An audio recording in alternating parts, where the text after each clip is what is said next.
দিয়ার মুখ থেকে সব সত্যি চেপে বের করে আদিকে নির্দোষ প্রমাণ করলো আদির উকিল। হ্যাঁ বন্ধুরা, এমনটাই দেখা যাবে। তাই সম্পূর্ণ জানতে ভিডিওটিতে লাইক দিয়ে চ্যানেলটি সাবস্ক্রাইব করে দেখতে থাকুন। গল্পের শুরুতে দেখা যাবে আনন্দী একটা রোগীর বেডে ঘুমিয়েছিল। তখনই ডক্টর আসে আর এসে বলতে থাকে, কি আপনি এখানে? তখনই আনন্দী বলতে থাকে, হ্যাঁ ডক্টর, এই যে ওনাকে দেখছেন, এই জেঠু কালকে রাত্রে এসেছে। তখনই সবটা ডক্টর শুনে সেই লোকটাকে গিয়ে চেক আপ করতে থাকে আর বলতে থাকে, যাক, এই মেয়েটা থাকাতে তো আপনি বেঁচে গেলেন। তখনই সেই লোকটা বলতে থাকে, শুনুন ডক্টর, আপনার কপাল ভালো যে আমি বেঁচে গেছি। না হলে আমি যদি মরে যেতাম না, মরার আগে আপনার নামে দিতাম সমন ঠুকে। বসে বসে ঘুমোনো, তাই না? দেব দেব সমন ঠুকে। তখনই ডক্টর বলতে থাকে, না না। এই বলেই ডক্টর বলতে থাকে, আমি না কালকে রাতে ছিলাম না এখানে।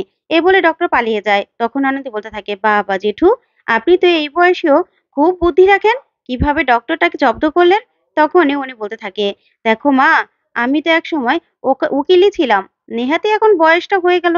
আর কি, এই সনাতন এই সনাতন বসুর নামে না এক ঘাটে মোষ আর গরুয়ে জল খেত। বুঝতে পেরেছো? আমি ছিলাম সত্যের পথে লড়াই করা উকিল। আর আমার ওকালতিতে আমি কোনোদিনও টাকা খেয়ে কোনো অপরাধীর পক্ষে আমি মামলা লড়িনি। বুঝতে পেরেছো? তখনই আনন্দী এই কথাগুলো শুনে খুব খুশি হয়ে যায় আর বলতে থাকে, জেঠু, আপনাকে মা দুর্গাই আমার কাছে পাঠিয়েছে। জেঠু, আপনাকে আমার একটা উপকার করতে হবে। তখনই সেই লোকটা বলতে থাকে, তোমাকে উপকার করতে হবে? কিসের উপকার? তার মানে তুমি আমার উপকার করেছো বলে তার জন্য তুমি প্রতিদান চাইছো? তখন আনন্দ বলতে থাকে, না না জেঠু, প্রতিদান চাইছি না। আপনিই পারবেন।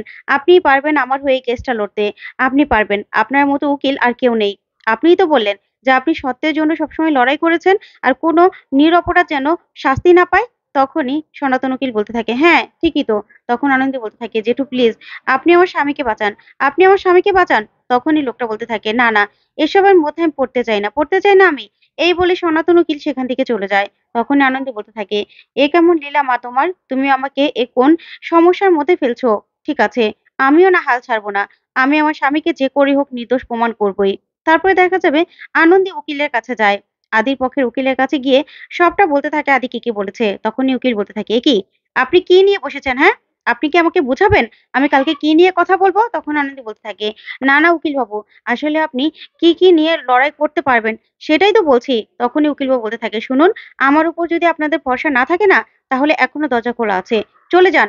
এই বলে উকিল বাবু সেখান থেকে চলে যায়। তখনই আনন্দী মন খারাপ করে দাঁড়িয়ে পড়ে। তারপরে আদির কাছে আসে আর এসে বলতে থাকে, স্যার, স্যার শুনুন, আমি না উকিল বাবুর কাছে গিয়েছিলাম আর উকিল বাবুকে সবটা বুঝিয়ে বলে এসেছি।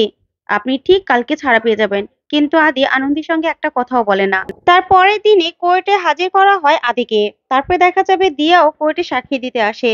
তখনই আনন্দী দিয়াকে দেখে মনে মনে বলতে থাকে, যাক, দিয়া দিদি এসেছে।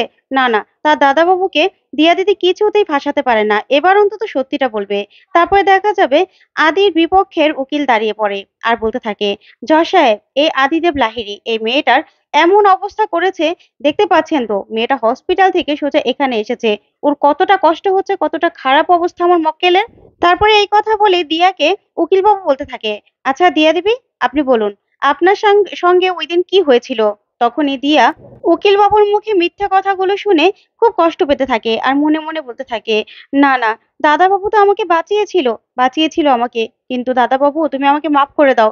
আমি যে সত্যি কথাটা বলতে পারবো না, তাহলে যে আমার বাবা মাকে শেষ করে দেবে, পুরো পরিবারকে ওরা শেষ করে দেবে।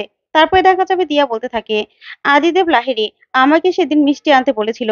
যা শুনে আনন্দে সহ সবাই চমকে যায়। ওইদিকে অনিন্দ খুশি হয়ে যায়। তারপরেই দিয়া বলতে থাকে, তারপরেই আমার মুখ চেপে উপরে নিয়ে যায়। তারপরে ওনার সঙ্গে আরো তিনজন ছিল। তিনজন মিলে তখনই উকিলবাবু বলতে থাকে, ঠিক আছে, আর বলতে হবে না। তারপরেই তোমার উপর শারীরিক নির্যাতন করেছে, তাই তো? তখন দিয়া বলতে থাকে, হ্যাঁ। তারপরে উকিলবাবু বলতে থাকে, জজ সাহেব, এরকম মানুষ নরকের কীট। এরকম মানুষের জন্য আমাদের সমাজের এই অবস্থা। তাই এই মানুষটার আমি যথাযথ শাস্তির আবেদন করছি। তখনই এই কথাতেই আদির বাবা আদির কাকাইকে বলতে থাকে, আচ্ছা ছোট, এখনো আমাদের পক্ষের উকিলবাবু আসছে না কেন? তখনই আদির কাকাই বলতে থাকে, কি জানি দাদা, ওনা তো এখনো এসে পড়ার কথা, এখনো আসলো না কেন? সুপায়ন, ফোন করো তো। তখনই সুপায়ন মনে মনে বলতে থাকে, উকিলকে আমি ভ্যানিশ করে দিলাম, আর এখন কিনা সেই উকিলকে আমাকে খুঁজে আনতে হবে? অসম্ভব, এটা কিছুতেই হতে পারে না। তারপরে সুপায়ন মিথ্যে ফোন করার নাটক করতে থাকে আর বলতে থাকে, ও উকিল বাবু, আপনি আসতে পারবেন না? তাহলে এখন আমরা কি করব? এই সময় উকিল কোথা থেকে পাবো? তারপরে দেখা যাবে ও জজ সাহেব বলতে থাকে, আচ্ছা, ডক্টর আদিদেব লাহিড়ীর পক্ষের উকিলকে কিছু বলার অনুরোধ করছি। তখনই বিপক্ষের উকিল বলতে থাকে, জজ সাহেব, আমার লার্নার ফ্রেন্ড তো আসেইনি এখানে। আসলে মনে হচ্ছে আদিদেব লাহিড়ীর পক্ষে কেউ লড়াইটা করতেই চাইছে না। তখনই জজ সাহেব বলতে থাকে, এটা কি করে সম্ভব হতে পারে? এটা কি করে হতে পারে? তখনই উকিলবাবু বলতে থাকে, জানি না জজ সাহেব, আর হতেই পারে। আমাদেরও তো বিবেক বলতে কিছু আছে। এরকম মানুষের হয়ে লড়াই করাটাও তো খারাপ। তাই হয়তোবা আসেনি। তাই আমি ওনার শাস্তির আবেদন করছি। তখনই জজ সাহেব বলতে থাকে, ঠিক আছে, যখনই আদিপক্ষের কোনো উকিল আসেনি তাহলে আমি এখনই সাজার রায় ঘোষণা করে দিচ্ছি। এই বলেই রায় ঘোষণা করতে থাকলেই তখনই আনন্দী মনে মনে বলতে থাকে, না না, এটা কিছুতেই হতে পারে না, কিছুতেই হতে পারে না, স্যারের সাজা কিছুতেই হতে পারে না। তুমি কিছু একটা করো, কিছু একটা করো। তখনই এই বলে প্রার্থনা করতে থাকে আনন্দী। ঠিক তখনই দেখা যাবে জজ সাহেব রায় শোনাবে। ঠিক তখনই সেখানে সনাতন উকিল এসে হাজির হয় আর বলতে থাকে, ডক্টর আদিদেব লাহিড়ী নির্দোষ। তখন এই কথা শুনে সবাই চমকে যায়। তারপর জজ সাহেব বলতে থাকে, আপনি? তখন সনাতন বসু বলতে থাকে, হ্যাঁ জজ সাহেব, আমি আদিদেব লাহিড়ীর পক্ষের উকিল, সনাতন বসু। তখনই জজ সাহেব বলতে থাকে, বলুন। তারপরেই উকিলবাবু বলতে থাকে, আমার একটু আসতে দেরি হয়ে গেল জজ সাহেব। তারপরে আমার মনে হচ্ছে যে আমি টাইম মতো এসেছি। আসলে আমি আসতে, আসতে একটা কথা শুনলাম, যেটা হয়তোবা আমার লার্নার উকিলবাবু সেটা ধরতে পারেনি, তাই তো? তখনই উকিলবাবু উঠে বলতে থাকে, কি বলছেন আপনি? কি বলতে চান?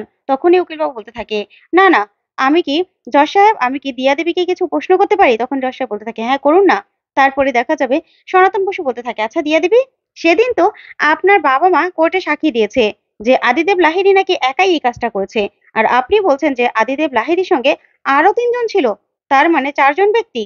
একইভাবে দুটো সাক্ষী কি করে হয় বলুন তো? তখনই দিয়া পুরো ভয় পেয়ে যায়। ওইদিকে অনিন্দ্য সুপায়নকে গিয়ে বলতে থাকে, সুপায়ন দা, এ তো দেখছি কাকে ধরে নিয়ে এসেছে আনন্দী। আবার কেসটা উল্টে যাবে না তো? তখনই সুপায়ন বলতে থাকে, তুমি না সব সময় অশুভ কথা বলো। চুপ করে বসো তো। তারপরে অনিন্দ্য চুপ করে বসে পড়ে। ওইদিকে আনন্দী খুশি হয়ে যায়, বলতে থাকে, জেঠু, তুমি এসেছো? তখনই সনাতন বসু বলতে থাকে, মা, তুই আমাকে ডেকেছিস আর আমি আসবো না? এটা কি করে হতে পারে বল? বস। তারপরে আনন্দে গিয়ে বসে পড়ে। ওইদিকে দিয়া ভয় পেতে থাকে। তখন সনাতন বসু বলতে থাকে, বলো, তুমি কতটুকু জল মেশাবে আর মেশাবে না সেটার কিন্তু সময় এখানে পাবে না। তখনই বিরোধী পক্ষের উকিল দাঁড়িয়ে বলতে থাকে, জজ সাহেব, উনি কিন্তু আমার মক্কেলকে এরকম ভাবে হেনস্থা করতে পারে না। তখন উকিলবাবু বলতে থাকে, ঠিক আছে, আমি না হয় সরাসরি প্রশ্নটা করি। আচ্ছা দিয়া দেবী, তাহলে ৩ জন ছিল, তার মানে আদিদেব লাহিড়ীকে নিয়ে ৪ জন, তাই তো? কিন্তু আপনার বাবা-মা কেন ২ জন বলেছিল? আর বারবার যদি আপনারা এভাবে একেক রকম বয়ান দিতে থাকেন তাহলে তো সেটা মুশকিল। এটা কি করে হতে পারে বলুন তো? তখন দিয়া আর কিছুই বলতে পারে না। তারপরে সনাতন বসু বলতে থাকে, আমার লার্নার ফ্রেন্ড এর কাছে আমার একটা প্রশ্ন আছে।